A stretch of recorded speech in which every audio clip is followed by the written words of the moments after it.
Hey guys, it's Tanya Morgan here for Behind the Gloves in association with Fresco Box. I'm here today at BXR with Deion. How you doing, D? I'm well, thank you for having me. So we're here at BXR. The main reason that we're doing this chat here today is because this is where you come and train with head boxing coach Gary Logan. How long have you guys been working together? I've kind of been training on and off with Gary for about maybe 6 years. He was assistant coach for Adam Booth when I was with him many years ago, so I know him really well. I took 2 years out of boxing in, I think it was 2015, 2016. Actually, it was 2016, 2017. And there was only one coach I thought of when it came to coming back to boxing, and that was Gary Logan. We've worked well together. I know him really well, just as a person, and he knows me really well, and we just gel together, you know, so that's why I'm here. It's a good fit. So how long have you, for the people that don't know anything about you, let's take it back to the beginning. How long have you been boxing for? I've been boxing for 10 years. I used to box amateur out of Dell Youth. I won 2 ABA titles, and I was a member of the GB squad on the development squad. And I turned pro, I think it was in 2012 with Team Sauerland. Had a lot of my career in Germany, so I kind of vanished off the map for a bit, hence the name The Ghost. So yeah, just looking to make a comeback and take on this cruiserweight scene over here. So fighting at cruiserweight, is that something that you've always done, or is that something that you have moved up to? I've been back and forth on the cruiserweight thing. At first I started my pro career at cruiserweight. Then when I was with Adam Booth, he moved me down to light heavy, which was hard work. I don't think I fought my best at light heavy at all. I had not a lot of power, and life was hard at light heavy, you know. So we've decided to go back up to cruiser, which I had cruiserweight. I was a cruiserweight in my last fight, which was last month, and I feel strong there. So I got a first round knockout. So things looking good. That was an amazing fight. So in the cruiserweight division at the moment, is there anyone that you kind of have your eye on? Anyone that you think I could definitely win if I was to fight? I think I can beat all of them, you know. Like, no, seriously. I think everyone out there is there to be beaten. There's no one there I'm intimidated of in terms of their skill set or their experience. I think the best cruiserweight out there in the UK is probably Askins. He's got a British title. I'd love to fight Okoli or the winner of Okoli Watkins, or I'd fight I think Chamberlain's looking to make a comeback as well. That'll be a good fight for me also. Yeah, so there's good fighters out there, but as I said, I don't think there's anyone to fear in this division. Not for me anyway. Good answer. And you said that you had a 2-year break. How has it been coming back from that? I'm a lot smarter, definitely. I think the 2 years out give me a lot of time to think about the way I do things, the way I approach this sport. And I was a big overtrainer, perhaps didn't listen so much, but now I think me and Gary have had some good conversations, and we've approached training differently this time. I've got a good team behind me. I've got Harold on the team as well, who watches over everything. I've got Dan Lawrence, who's a brilliant PT. A brilliant strength and conditioning coach, and he helps with my SNC basically. So there's a lot of things that I was doing like religiously that I thought like this is the way you train as a fighter, that have been totally cut out my regime, which is interesting. A lot of things I used to like doing, and a lot of things have been brought in totally new. So yeah. So how important do you think it is to establish that right team? Do you think a boxer can have the talent and kind of go for it on their own, or do you think that you need to have all of those right ingredients around you? A boxer can have the talent and go for it on their own, but it's going to be tough, you know. I think you need people who've been there and done it.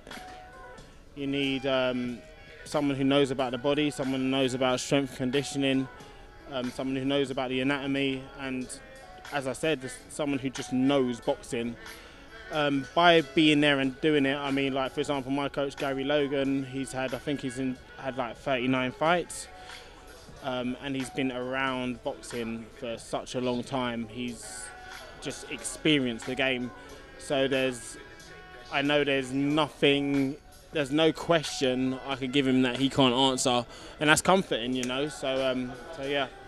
The nice thing is about you and your team is that they all really care about you, which I think is obviously they do, and it's nice to see when you're training here, everybody's got your back with what you're trying to do.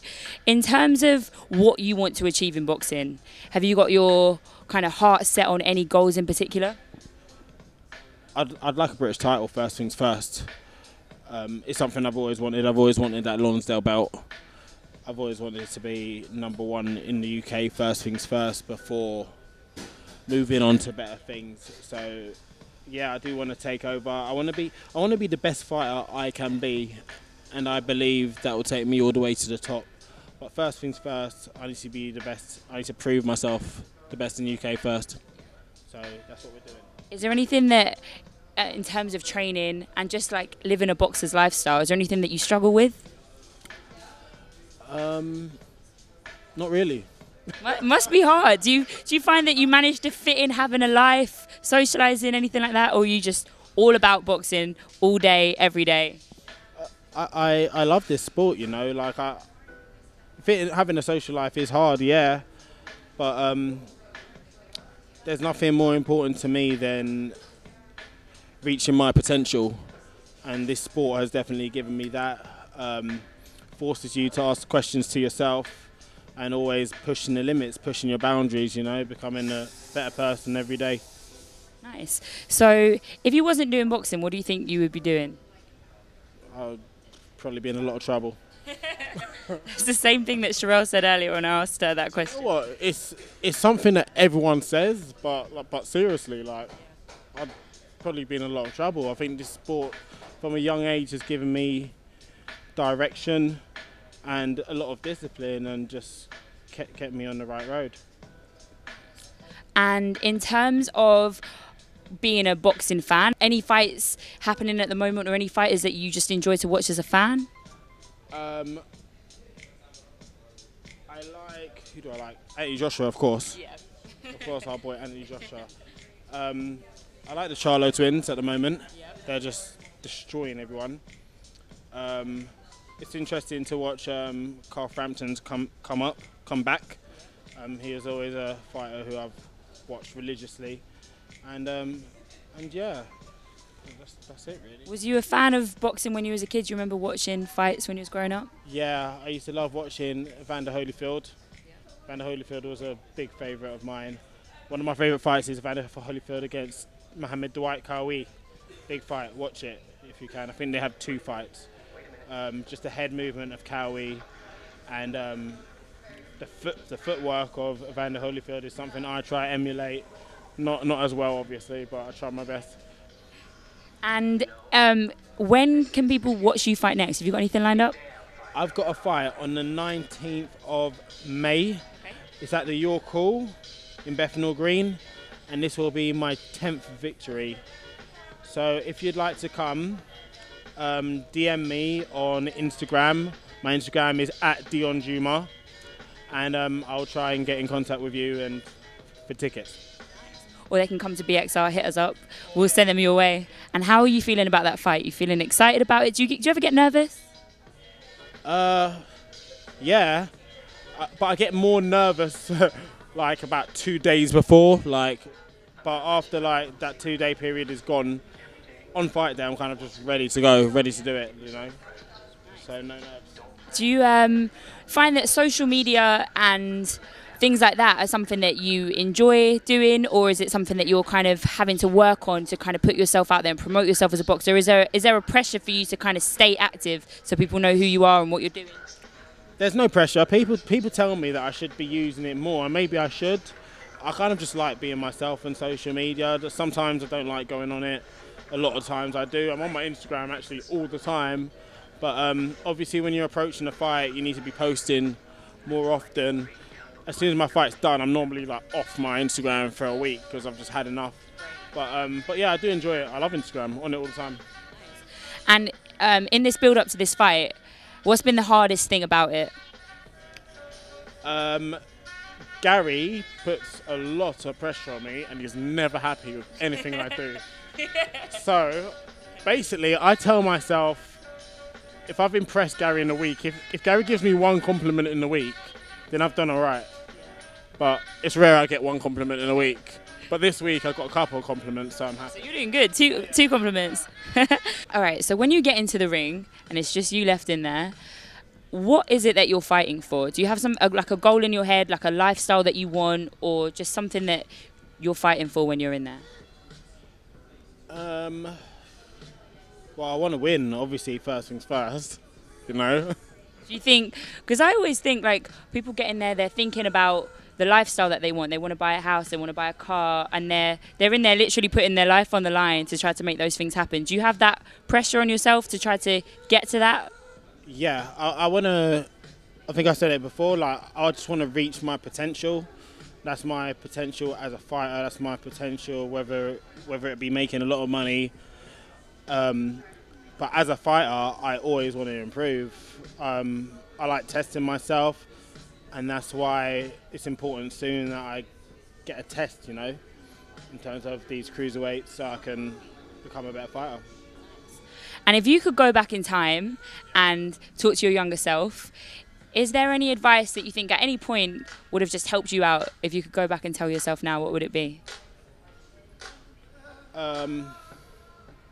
Be not to take my foot off the gas.